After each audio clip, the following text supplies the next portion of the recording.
This special edition of the Ringer NBA Show is brought to you by SeatGeek, the presenting sponsor of the Bill Simmons podcast on the Ringer Podcast Network.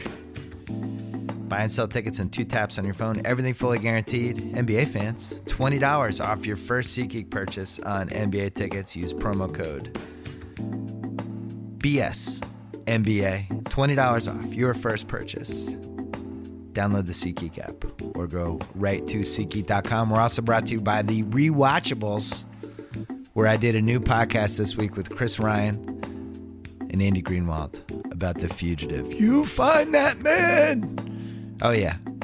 Download that podcast. Subscribe to the Rewatchables podcast feed. This one's important because we did a 4-minute trying to figure out 4-minute argument about what was the apex of Joe Pantoliano's career, which I guarantee has never happened on a podcast before. That and a whole bunch of other stuff.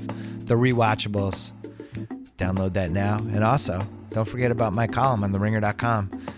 This week, I wrote about Blake Bortles and the science of quarterback names, and it's really dopey. We also did a whole Ringer NBA Revelations piece in which I wrote about Ben Simmons, so you can find that on theringer.com too. Coming up, Tom Haberstroh, my old ESPN teammate. We taped this for the BS podcast. I wanted to have him on for 20 minutes, and we ended up going for almost 50. So we ran the last 20 minutes of that conversation on the BS podcast, but we're running the whole conversation right here on the Ringer NBA show, and exclusive. We've never done this before. I hope it works, but it just seemed like the right thing to do because we did not want to have a 2-hour BS podcast. That would have been crazy. Nobody would have been able to download it. Anyway, here we go. Tom Haberstroh.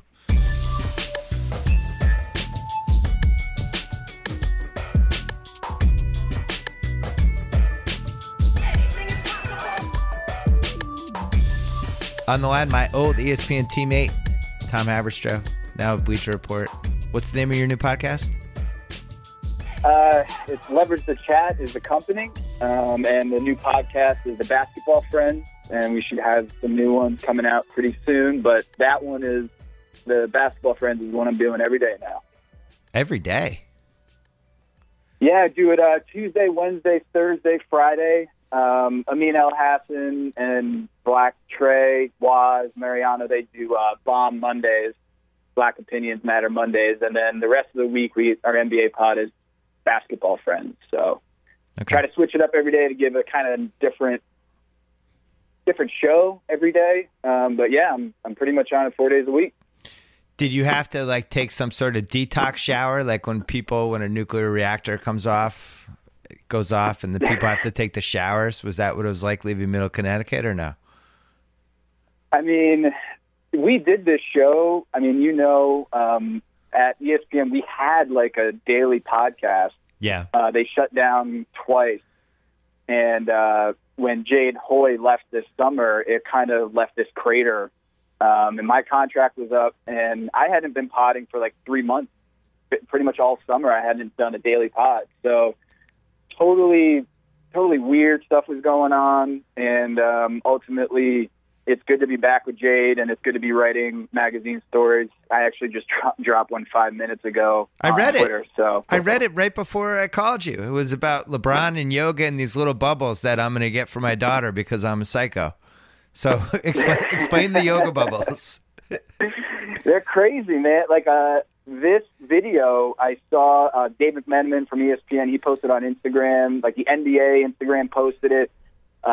Just LeBron before games now stands on these clear pillows and does little basketball tricks on them.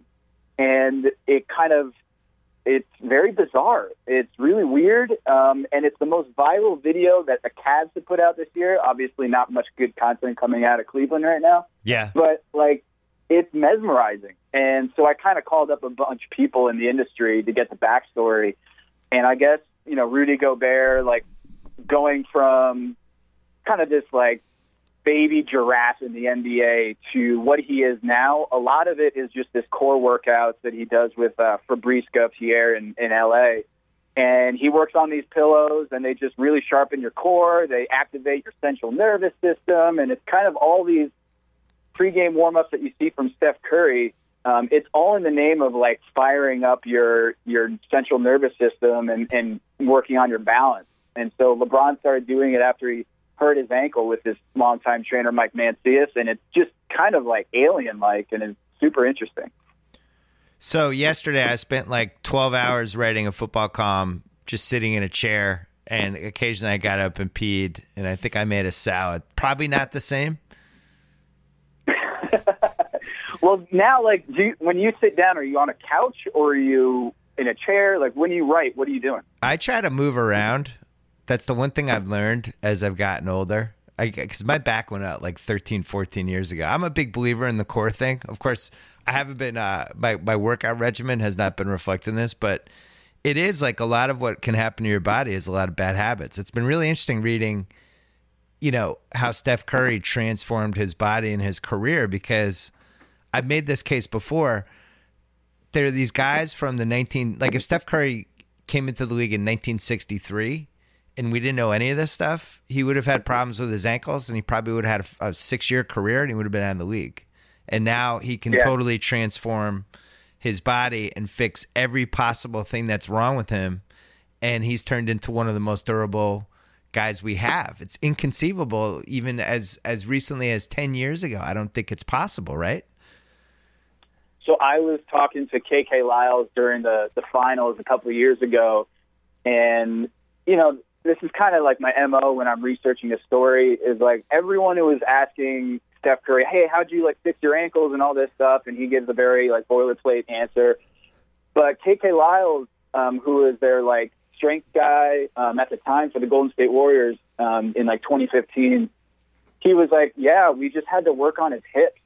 That's it. Working on your hips and strengthening your core so that you don't have to rely on your ankles. And all the torque was going to his ankles. And that's why it was just, he couldn't get any strength because he was pushing off and building torque off a flat tire, right? So What they did, they strengthened his hips, worked his core, and suddenly he's not pushing off his ankle and using all of his energy and force going through that really weak joint.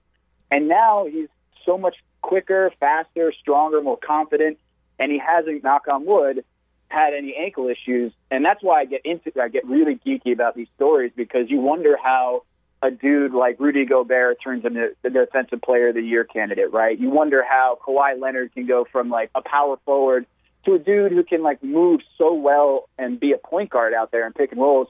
A lot of it has to do with just these guys are working on their bodies in ways that Bob Cousy or Bill Russell or Reggie Miller, they just didn't know any of this stuff. Well, you think about Greg Oden 10 years ago, right? 2007. His feet, his legs were different sizes. I think his left leg was 1.5 inches longer, and his whole body was out of alignment for his whole career. And they never really fixed it, adjusted it, did whatever they had to do. And his body was like a building that just basically caved and crumbled.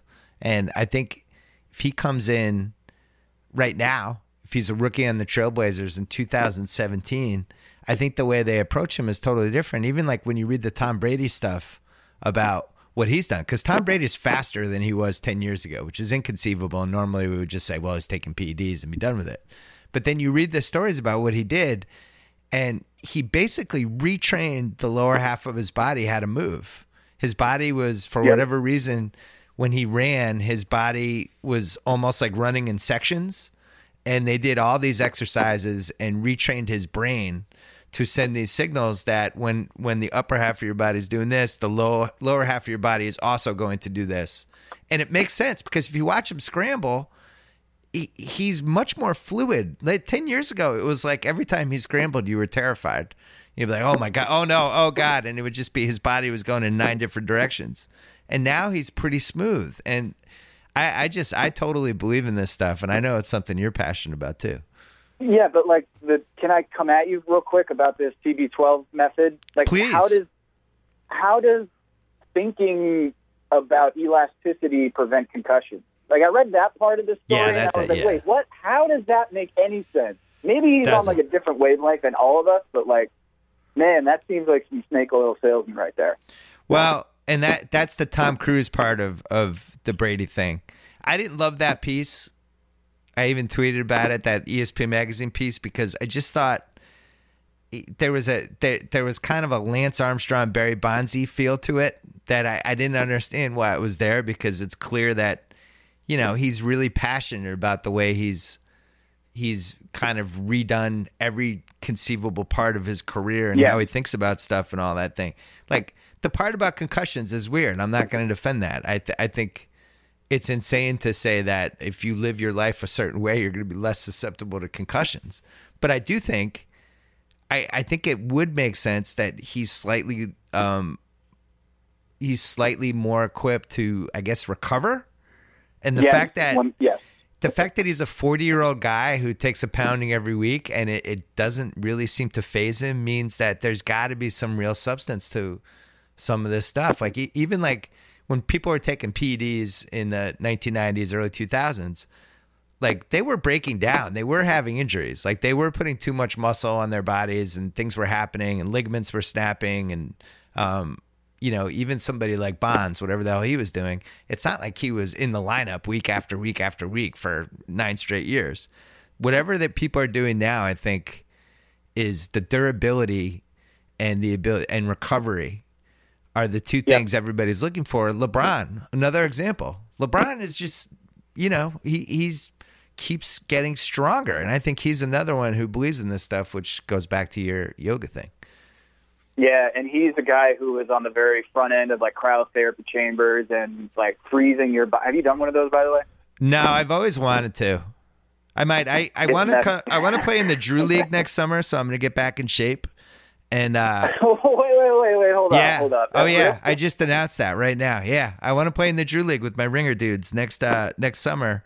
And when 2018 rolls around, I'm getting in shape. I'm doing everything. I'm doing all the PEDs. I'm doing all the cryotherapy, the yoga, you name it. I'm going to do all of it. Well, that's the thing. Like, you need to, because when guys that you saw and worship, you've written about this in your book and just, you know, in your columns, when you watch guys walk up the stairs that played in the 80s, 90s, when I see them at these games, and it's depressing. It's really hard to watch. And I know they're going to say the same thing with like former NFL players, where they're like, I would do it all over again if I had the choice. Like, I would definitely go through the grind, even though I'm dealing with all these concussion symptoms and my body's wrecked. Like, I'd do it all over in a heartbeat, because it gave me my family, gave me my, you know, what else, my livelihood, all this stuff. But you watch like Charles Barkley or Kevin McHale, Rick Mahorn, or just you name it. Ewing. It's hard to watch sometimes. Ewing, another one where it's hard to watch sometimes, and I don't know if they're being disingenuous when they say, like, these guys are soft today, but you know these NBA players are looking at all these players and saying, I want to make sure that when my kid's growing up, I can throw a baseball with them or pick them up out of the crib or what have you, because this is scary. I do think, as simple as it sounds, the equipment that those guys had back then was so primitive. I mean, have you ever seen like Converses from the 1960s, which everyone played in at the time? Like, the lack of support, the lack of support in those shoes, like, it would basically be like playing in tennis sneakers or something. And you're playing that. I think they moved to 82 games in the late 60s, but even before that, they're playing like 72 games, 75 games. And, you know, they're flying coach. They're eating every sort of wrong food you can eat. Some of the guys are smoking. They're drinking soda. And then they're going on the court. They have no trainer. They basically, like, for the Celtics for years and years, Red Auerbach was also the trainer and the one who taped the ankles and stuff like that. And then they're wearing these shitty shoes. And they don't have – nobody has lifts. Like, it's amazing. You watch somebody like Elgin Baylor, who had 1 million knee surgeries, and that dude can barely walk. And it's amazing that they all aren't like that, you know? Yeah, and I know people like to say the game was better back then, and defenses were tougher back in the 80s and 90s, but like, no, that's not true. You put Giannis in. We were talking about this yesterday on the pod. You put Giannis in 1965 or 1985, and they wouldn't know what to do. No, it's. I think it really. When I wrote my book in 2009. You could still compare the eras in a realistic way. You know, I really felt like when I wrote that book, I genuinely felt like the 86 Celtics were still the best team of all time, that they had the most weapons. And, they're just the size they had and the offensive skill and the depth. Like there was just nobody that was going to beat them. But now you've watched how basketball has evolved over the last 8 years, and especially with the shooting and the math and the durability of these guys and the athleticism and the way they run out on shooters and just the spacing. And I think like if you just put the 2017 Warriors in a time machine, had them play the 86 Celtics, I don't think the 86 Celtics would know what the hell was going on. They're like, oh my God, This team's shooting 38 threes. What's happening? They would think like aliens had landed. And somebody like Giannis just, we had unicorns back in the 80s, but you have multiple guys now who basically are doing the same stuff that Magic did. We're grabbing the rebound, going coast to coast with length. And I agree with you. It's Look, Ricky Rubio, Bill, Rubio is taking transition threes now. Yeah. I think it's like that. Like it's crazy. The game is so much faster and quicker, and just pulling up from range. Like everybody's doing. I mean, Timothy Mozgov is shooting threes now. Hassan Whiteside is taking threes now. You have to guard 30 feet. If you're 7 feet tall, you have to move 30 feet beyond the hoop now. Whereas, in generations past, they're just hanging around by the basket. And that kind of torque on your body, where you're jumping, sliding, sprinting, stopping, turning, all around the court, that the entire half court, it's just a different game. Yeah, defensively, you could argue that it was more physical in the 90s. But yet, if you go and watch the games from the 80s and 90s, like the defense in the regular season wasn't there. In the playoffs, they would ratchet it up. But it was a lot more like banging and shoving and, elbowing and putting your feet, planting your feet and pushing into guys, stuff like that. I think the way people play defense now, with all the running out on open shooters, which is just constant, like it's constant wind sprints and running here and running there and running this way and jumping that way. And I think it's much more grueling, and it really makes me wonder if they should knock down the number of games in the regular season. I think 82 is too many. We've been saying this for years, but I really think like when you watch how hard these dudes play, like Lakers Portland last night, it was like game 9 of the season. Those guys were playing like it was game 7 of the finals. They didn't play that hard in the regular season in 1985. They really have to start accounting for this, I think. Well, Bill, I wrote this column like last year, 2 years ago maybe, but the end of the 82-game season's already here. It's already here. It's just the coaches are giving guys games off, even though they're quote-unquote healthy, because they all know that 82 is ridiculous. Right. So the end of the 82-game season is already here, and I applaud the NBA for giving more rest ahead of these marquee games. This is not only going to make the games better, but it's also going to allow stars to play. But you're still going to see guys taking games off, and I think there's going to be a tipping point here at some point, I don't know, where advertisers and just the money in the sport, the people who are the real power brokers, are going to see that they can't hold up for an 82-game season. I mean, if we have a 66-game season or a 70-game season, not only are they going to be fresher, but the games are going to matter more. And you're going to want to watch every game because it matters. Like right now, we're making all these storylines about, look at Ricky Rubio. There's 76 more games in the season. Right. Giannis is the MVP. We have 5.5 months left. It's crazy. I'm with you. I think the reason that it can and should happen, and that I mean, first of all, we arrived at 82 for no real reason whatsoever. I did research. I did a mailbag last year where I did all the research trying to figure out how we actually ended up at 82. There's no rhyme or reason to it. It's just they added a couple teams and somehow settled on this arbitrary number that probably made sense because of the way it's split up with the conferences. But then they added way more teams after that and stayed at 82. And I think the difference with, this and a sport like football where there are yardage things that matter, like 2,000 yards or whatever, and baseball where you got 60 homers and 20 wins and things like that. In basketball, it's averages. Nobody's like, oh, remember Kobe's 2,500-point season? Like, you don't think like that. You just think of the averages only. And it's really easy to move backwards. The only thing we would really lose is the wins, the regular season wins of the 73-9 and stuff like that. But in my opinion, I think that's a worthy sacrifice. I think it's fine. We could just switch to winning percentage. It'd be the same thing. Yeah, and like even now, there is an asterisk on the 73-9 season, right? Like people are like, oh, who cares if they went 73-9 if they lost the title? So this like sacred, there aren't any sacred numbers in basketball. There's the 100-point game, but like in terms of season-long stuff, we saw the triple-double with Russell Westbrook. It's been done. I don't know if there is a sacred number like the number of home runs in baseball. There's not. Or there's not. And what the NBA, I think, needs to understand is the people who do care about that shit, they're not young. They're not the group that you need to be catering to. So, like, if old heads or old basketball heads are, like, upset about, cutting the game down 20 games and what will that do to the records? And, like, that's not fair. We had to play 82. Well, who cares? I don't think your 15-year-old kid cares. The 15-year-old kid is the guy you need to care about because that's the future of the sport.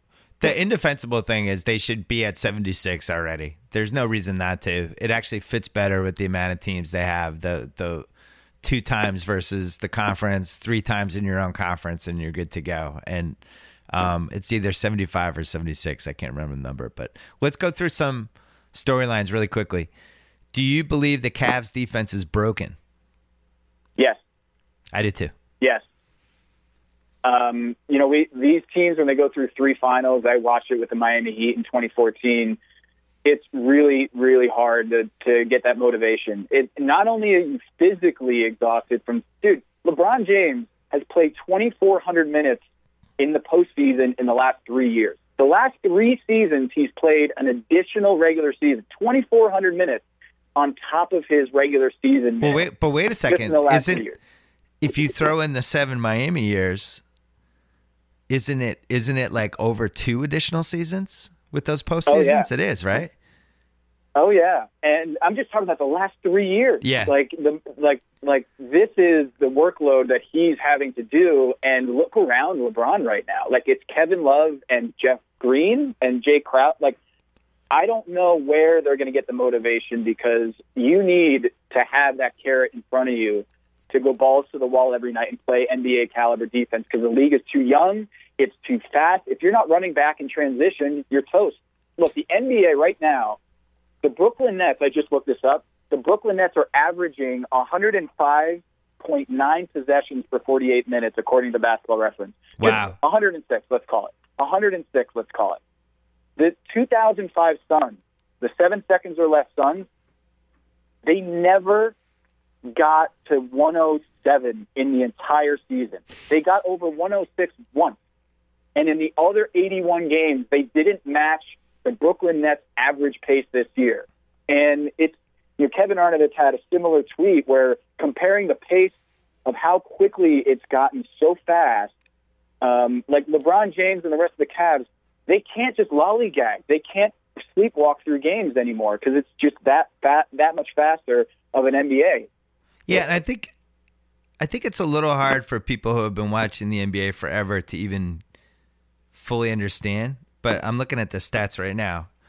Houston's shooting 45 threes a game, which is like it's just like it makes my eyeballs bleed. But you're talking about. I was at the Charlotte game. Yeah, I was at the Charlotte game. They took 28 two-pointers. 28 two-pointers the entire game. And they're not even shooting that well. They're shooting 31% from 3, but they don't care. But half the league is shooting at least 29 threes, which I think maybe 5 years ago that number might have been 5 or 6. And when you're a team like Cleveland and you're taking possessions off and you're taking quarters off, and the other team is just getting wide open threes, that leads to the 38-point quarters and stuff like that. I look at them. And I always try not to panic first month of the season or make some sort of go full hot take on whatever. I just watch that team and the majority of guys in their rotation seem like they're in the wrong situation. And I don't know how you fix that, right? Like, I don't think this is the right team. You're talking about? Yeah, I don't think this is the right team or situation for Kevin Love at this point of his career, playing kind of like, I guess, center. That's not good for him. He should be next to a shot blocker. This isn't the right team for Jay Crowder, who I think was completely overrated anyway. I tried to tell everyone all summer. This isn't the right team for Dwayne Wade. This isn't great for J.R. Smith, who's used to starting. All of a sudden, he's coming off the bench. He pouts through the first 3 weeks of the season. It's terrible for Tristan Thompson. This is Derrick Rose as a guy who doesn't have the ball in his hands as a spot-up shooter. That doesn't make sense. And then you go on from a defensive standpoint, they have so many below-average defensive players. We were talking about the Ringer office. Just try to make your best lineup or your best 5 Cavs. I'm not even sure what that lineup is. What is the lineup?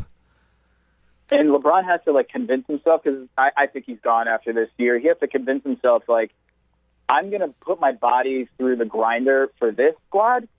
My whole legacy is either rings or MVPs at this point, right? Yeah. And he's got to endure this for the entire season. He's looking around his shoulder, and he's like, they're dropping like flies. Tristan Thompson, man, he had nothing left. He was completely gassed coming into the season. He went through games where he had 0 rebounds. A lot of people are saying it's the Kardashians. Nah. I have no idea if that's it. I think it's just, the guy played 82 games for 5 straight seasons and then did the 3 finals trips. Right. There's only so much an energy guy can take when you're basically the only big man, the only center on the roster for 3 finals trips. It's grueling. I mean, you look at. Let me read you the last 6 opponents for the Cavs: Orlando, Chicago, Brooklyn, New Orleans, the Knicks, and Indiana. Right. The last 6 games, 117 points allowed on average. Not even good teams. Not even good teams. Yeah. Orlando, Chicago, Brooklyn, New Orleans, New York, and Indiana. And you know what? If Hayward doesn't go down in the first 5 minutes of that Celtics game, I think the Celtics would have put up 128 on him. And, we wrote about revelations on the Ringer today. We just different staff members talking about their revelations of the season so far, things they're the most shocked by. I wrote about Ben Simmons because he's actually better than I thought he was going to be. But if my backup choice actually would have been Kyrie Irving, who I was a big believer in, and even before it came out that the Celtics had a chance to trade for him, I was just in disbelief that teams weren't trying to go after him, because I just thought he was one of the 9 most important players in the league and somebody who had been in the biggest possible tests and come through. What I didn't fully know, and what I was hoping, was that away from LeBron, with a really good coach, with different kinds of teammates, with a team that challenged him and used him in a different way and pushed him to be more of a playmaker and ran little off-screen action for him and all these different things that they did for Isaiah Thomas. I was hoping that Kyrie would succeed in a situation like that. But it's been eye-opening. I can't tell you how many times I've texted my dad and just been like, holy shit, Kyrie's amazing. He's really good. And I think over everything else, that's what really hurts the Cavs this year, because they took off a spectacular player on their team for this Brooklyn lottery pick that might not even be top 5, and for Isaiah, who might not come back till February or March. I think that trade's a disaster. It's looking really, really bad right now. And I'll add that Isaiah Thomas does nothing for their issues. No. I recognize that LeBron can't score every time down the floor and he needs help offensively, but their issues are 1,000% on the defensive end. And Isaiah Thomas is not going to help them there. So, the Kyrie thing is funny, because I wrote this story that Damian Lillard clapped back at me for this summer when I said Kyrie Irving is more Dame than he is Kobe. And Dame Lillard got really upset about it, tweeted at me, said, check my stats, and it was a whole thing. Yeah. But the basis was that Kyrie Irving is 4-13 without LeBron James starting next to him with the Cavs, right? So in the last few years when LeBron was there. Yeah, I read your story. I disagreed with you. I got testy when I read it. And you didn't call me. No, I'm just saying it was in my office. I got testy. No, I think it's really hard to play without LeBron James when you're playing with him and he's doing everything. And I don't know if there's a stat that can really account for that. If it's if you're living at home and your mom cooks for you every night and all she does is cook. And then on Wednesday night she says, I'm not going to be home. You got to fend for yourself. What are the odds you're going to make a great dinner? I just don't think. I think you have to get in the mindset of being able to do your own thing. Does that make sense, or am I overthinking it? Well, I thought you were overthinking it in the first couple of games of the season, because I was this close to doing one of those victory laps heat checks where I was like, Kyrie Irving 4-15 without LeBron. No. And I'm so glad I did it. Well, you know what happened, and this is legitimate.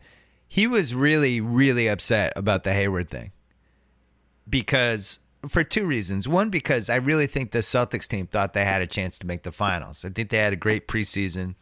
I think the length that they had, the weapons they had, Kyrie had never played with a good coach before, which seems funny because he won a finals, but I think it was just eye-opening for him, just everything that was going on. And he was really fired up for the season. He threw the alley-oop to Hayward, and it was behind him, and it was one of the reasons Hayward fell awkwardly. The other reason was Jay Crowder kind of shoved him. But I think that affected him that first game, and I think it really affected him the second game. I think it took him a couple games to play out of it. Man, if you watch him these last couple, I'm waiting for him to have like a 55-point game. And it doesn't seem – he might be wired like Durant. He might not want it. Like I remember I asked Durant we did that mailbag podcast about, somebody asked, could you ever score 70 points or what's the hottest you've ever been? And he was basically like, I would never score 70. I'm not wired like that. I'm always going to try to make the right play. I don't want to go for 70. And it does seem like Kyrie is kind of wired like that this season. He's always trying to make the right play. And they've really worked hard with him on making that drive and kick pass to the corners, which he wasn't good at in Cleveland. No. And he's getting better and better at it in Boston. They're dangerous. Like I know they lost Hayward, but I'm really starting to think they could make the finals anyway. Look at his point totals: 22, 17, 21, 20, 24, 24, 24, 22. It's like he's got a governor, right? It's like he's got a cheat code that he can't score over 25 points, which I'm with you that it seems like he could go off for 50 at any point, but I think Brad Stevens' system, I just think he preaches ball movement and egalitarian stuff, but you can't tell me that a guy who worships Kobe Bryant and the Kobe Mamba mentality feels like he shouldn't go for 50. Like, right? I've watched a lot of the Celtics this year. I really felt that way too. And I've been so impressed by how often he makes the right play. I actually think he values that. And there were stretches during Kobe's career when he played like that too, and then he would snap out of it and take 35 shots. So maybe that's coming. But, I think the revelations on this Celtics team they're just so much better defensively than they were last year, which doesn't totally make sense because Avery Bradley is considered to be such a good on-the-ball defender, but Crowder was overrated. I think that's being borne out now. Analytics did not agree with it. It's like no one was more in disagreement about their defensive reputation than Avery Bradley and the analytics. Like the numbers on Avery Bradley on off court, whatever metrics you want to look at, Avery Bradley's like, it just didn't make sense why, to the eye, it seems like he's a great defender, but none of the metrics really back that up. And now you're seeing Boston thriving defensively without him. Not to say it's because totally he's a different garbage defender, but there was evidence to suggest that maybe it was smoke and mirrors with Avery Bradley. Yeah, and I think I don't know how I feel about that because the eye test does make me think he's a good defender. But on the other hand, the big difference with this team is now they have length. And Hayward would have played into that too because I think one of the reasons they really wanted Tatum was they wanted these just multiple long dudes and the ability to switch and to always have 6'8" guys running out on shooters, basically, which is what they have. And they have Rozier, who's probably the shortest guy they're playing other than Kyrie, but he plays like he's 6'7". Smart, who is a really good defender when he wants to be. And then all these Jaylen Brown, Tatum types, and Semi, who's been kind of a revelation as a second-round pick. And then they have Baines and Tease, who are just better than Amir Johnson and Kelly Olynyk and guys like that, guys who actually get rebounds. So the team makes sense. It's going to be really interesting to see when Hayward comes back. I think the team is being, and for the right reasons, really quiet about that. But I don't think it's inconceivable he comes back in April or May. I think the fact that they haven't come out and said this guy is not coming back, cross him off for the season, is pretty interesting. And it's a long season. It's going till the end of June. And if there is a scenario where he could come back, great. If not, I still think this team's pretty good anyway. And we know the East isn't good. I mean, we were talking in the office, who the hell's going to win the East? You would say like, oh, Washington. And you watch Washington and it's like they have literally no bench whatsoever. John Wall is a little too. I like John Wall, but I don't know if he's your go-to guy in a finals team. Milwaukee does not have the supporting cast or the coach. Toronto, maybe. I don't know. Who do you think? I think it's going to be Washington. I think they'll work through some stuff, and I think they could potentially go for like a Boogie trade at the deadline. Yeah. Wow. And so I like their upside, and I just like the continuity that they have. Where the Boston Celtics, that's where they've most impressed me, is that they have the number one defense right now, Bill, in the NBA with two guys who are basically rookies. When we get on the Timberwolves for being a garbage defensive team under Thibodeau, the reflexive thing is, it's a young team, you're relying on young guys. But we don't hear that about the Boston Celtics, right? They have a new team, almost entire rosters turned over. They don't have Avery Bradley. They don't have Jay Crowder. So far, they're the number one defense. We'll see if that continues, but it's so impressive, their start this season with all the moving parts and the trauma with Gordon Hayward. Well, I think it's a 100% chance now that they lose to Oklahoma City tonight after all the praise that we've showered on the Celtics. Any other teams that have surprised you? I'm not, like, Minnesota's defense is really, really disarming to me. It's really, I wrote about Tom Thibodeau and his burnout factor, my last story for ESPN, and I expected them to be better this year defensively because of Jimmy Butler. He's been in and out of the lineup. But I'm really surprised that people are still picking Karl Towns as the generational talent of this NBA, like the young stud. I mean, for 2 years running, I think the NBA GMs picked him as the guy they want to build a franchise around. But their defense is garbage. And at some point, it's going to come back to Karl Towns where it's like, all right, man, you got to bring it defensively because we've seen Embiid be out of the league for 2 years, bring it defensively. And we've seen even Porzingis, like there's actually defensive evidence there that they can do it. I don't know if Thibodeau, if he can't get Karl Towns and Andrew Wiggins to play defense, I don't know who will.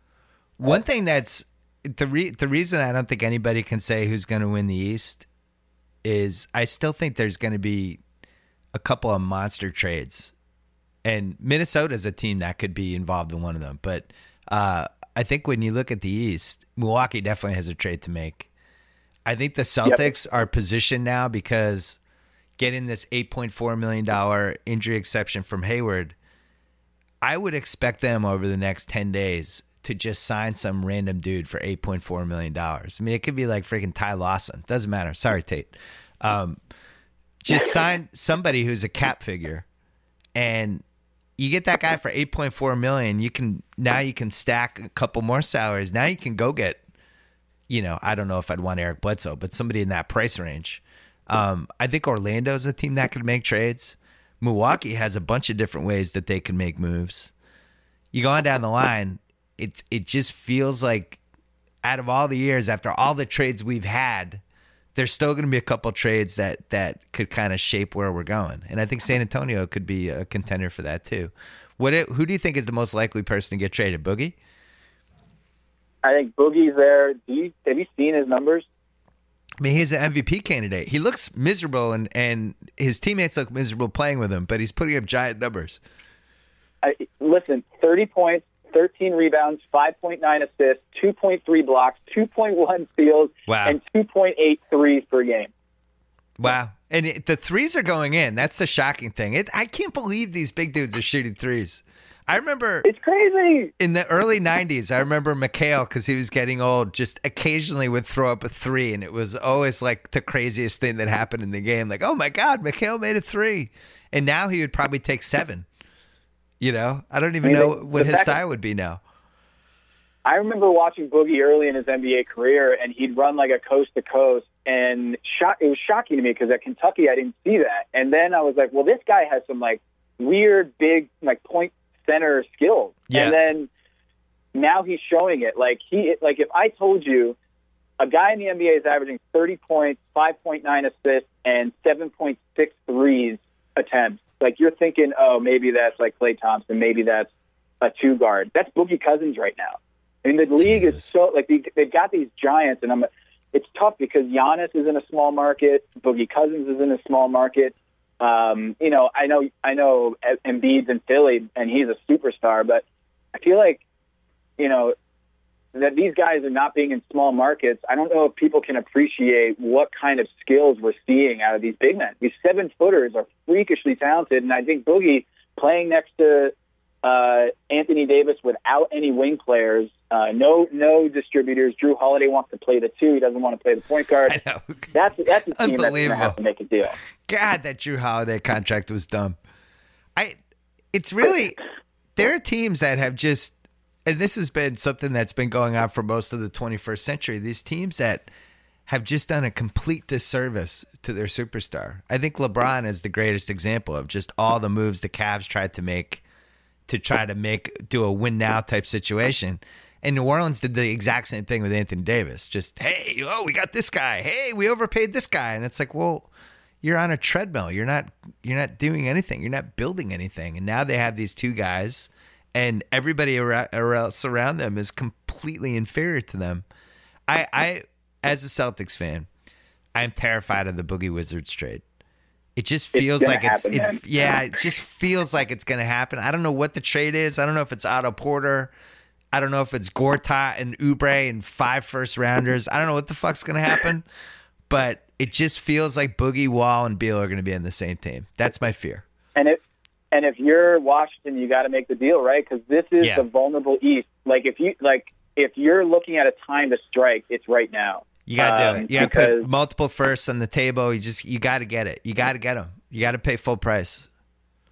You do, and like other teams just don't have the young player to throw in the deal, and just ready player like a young Otto Porter, where you have Kelly Oubre, who's a wing player that can kind of fill in the gap there. Yeah, I think it's a right time for a trade, and it's going to be sad because like Boogie and Anthony Davis. Kevin Pelton and I, we did like an analysis this summer. What are the type of teams that give the Warriors issues? And it's 2 Twin Towers. Yeah. That's it. Right. Crash the boards and just have guys just bludgeon you in the paint because they're not a great rebounding team, and they got skill, right?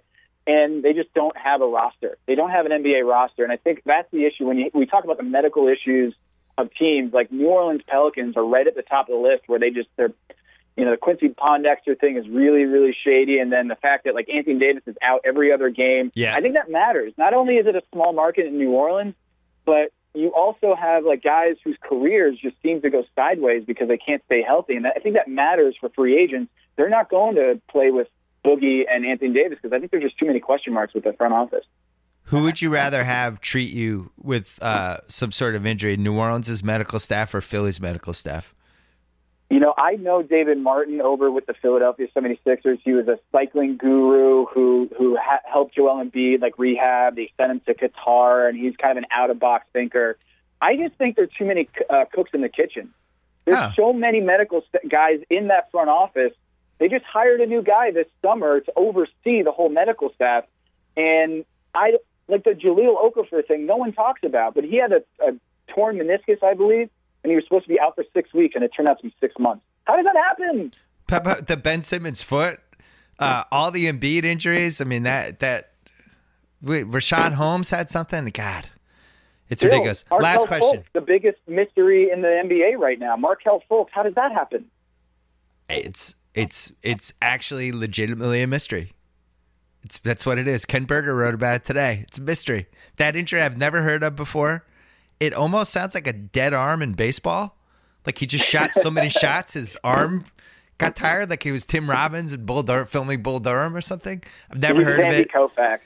I mean, listen, I don't know for a fact, but I would, if I had to bet on a Markelle Fultz condition, I would say he is the yips.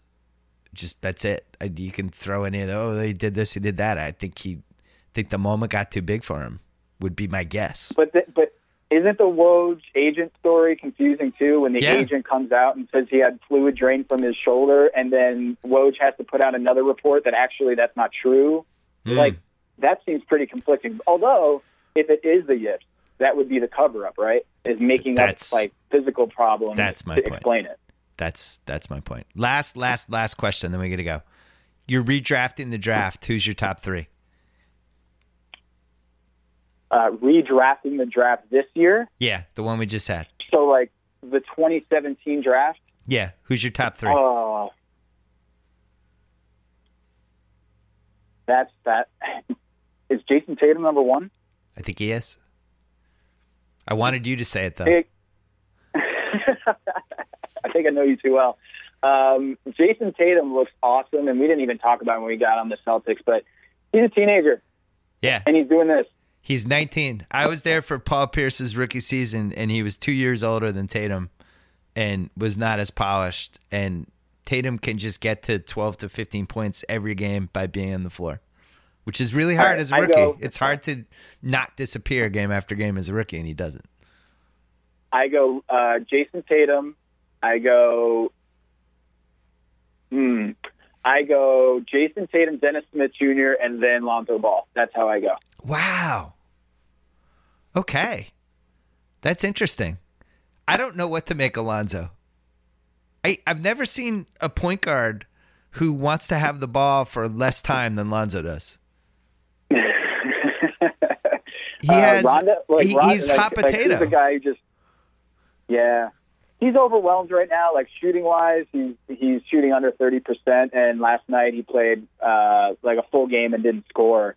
I think mentally, like he's overwhelmed right now. Being in LA, I think he's going to get it. I think he's got the package, the skills. Right now, I think the scoring isn't there, but I just think he's a can't-miss prospect. And I think 8 games into his career in LA with LeVar doing what he's doing, I think he's got a tough start. And he's not 100% healthy. I don't think people realize that either, as he was coming into the season not healthy. So I think he's still a top stud in the league, and we shouldn't write him off after 8 games. I agree with you. Here's my only question. Are we sure he can shoot and dribble? Are we sure? Are we sure he can shoot and dribble? Is that really that important in the NBA, though? Is that really that important? I'm not sure he can shoot. I'm not positive he can dribble. He can dribble when nobody's around him, but like he does not have a handle like Kyrie Irving or Damian Lillard or people like that. He just doesn't. It's when he gets pressured, I'm amazed how quickly he just gives up the ball. I mean, yeah, but how much of that is just he's a teenage? I know we just talked about Jason Tatum. That's what did it in college though. But he did this in college too. That was my one fear with him. I didn't understand when Fox pressured him in those 2 games why he just got rid of the ball. I really like I like Markkanen, which I hate myself for making fun of that pick, but I actually like his game. I like Jonathan Isaac. I think he's going to be something. I don't know what, but he's definitely something. And my buddy on the pod calls his name is Mariano. He calls Markkanen Laurie Bird. Calls him Laurie Bird. You don't like he loves him. You don't like the finisher? 2 ends. I'll tell you who else I like. Get ready, Knicks fans. Kind of like Frankie Smokes. I think he's devastating defender. Wasn't expecting that. Frankie Smokes really gets in your face, makes you do some stuff you don't want to do. I like him. Yeah, and I like the way he carries himself. I like that out of a rookie in that environment. Like he might think big lights, New York, MSG. Like right. I want to impress someone offensively and score and make a big splash. Nah, he's just going to grind you defensively. I love it. I think that if Donovan Mitchell was on the Lakers right now and playing under the name Lonzo Ball, Laker fans would be like ejaculating on each other. They'd be losing their minds. Donovan Mitchell's been incredible. I was agreeing with you until you just said ejaculate. Yeah, well, it's late in the podcast, so we just had to throw that in there. But he's been stupendous. And you could make a case he's the second best player in the draft if you just go by numbers and tape. Or he's certainly the most ready right now to contribute to a good NBA team. Anyway, Haberstroh, how do we subscribe to your pod? LeverageTheChat.com, also on iTunes, Basketball Friends, and Bleacher Report, BR Mag, story up on LeBron and his moon shoes right now. Go check it out. We almost work together. At some point in life, we'll work together, Haberstroh. We're working together right now, man. Yeah, it's true. No, I mean, like, in a more significant way. Maybe down the road, someday. I love when all the ex-ESPN people are doing well. Thanks for coming on. Thanks, Bill. All right.